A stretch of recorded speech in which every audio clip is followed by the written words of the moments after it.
आमच्या मुलींना शिक्षण द्यायचं का? आणि शिक्षण घेऊन तर काय करणार? स्वयंपाकच तर करणार. हो ना, शिकलेली बाई म्हणजे घर बिघडणारच.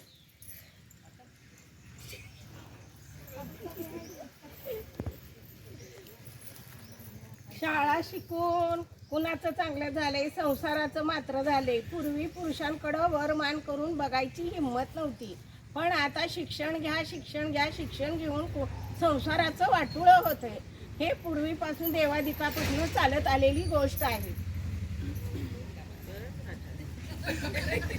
18व्या शतकात जेव्हा स्त्री शिक्षण पाप समजले जात होते, 18व्या शतकात जेव्हा स्त्री शिक्षण पाप समजले जात होते, तेव्हा एक स्त्री उठली.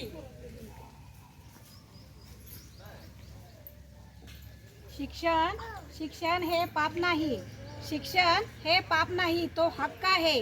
मुलगा आणि मुलगी दोघेही समान आहेत.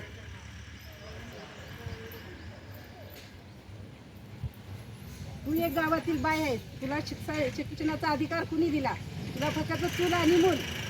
मी अपमान सहन करेन, मी दगड सहन करेन, मी शेणगोळे सहन करेन, पण शिक्षणाचा दिवा विझून येणार नाही.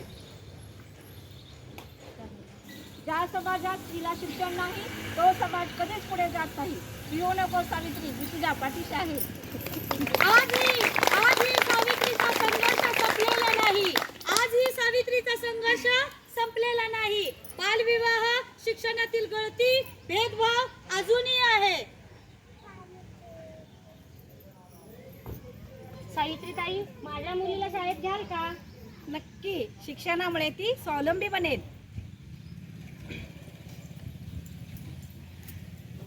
आम्हालाही शिकायचंय. शिका, संघटित व्हा आणि संघर्ष करा. मुलगी शिकली म्हणजे देशाची प्रगती झाली. सावित्रीबाईंचा वारसा आम्ही पुढे नेऊ.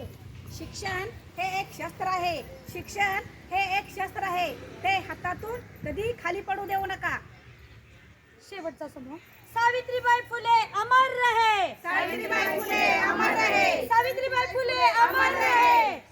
शिक्षण जिंदाबाद. महिला शिक्षण जिंदाबाद. जय संविधान.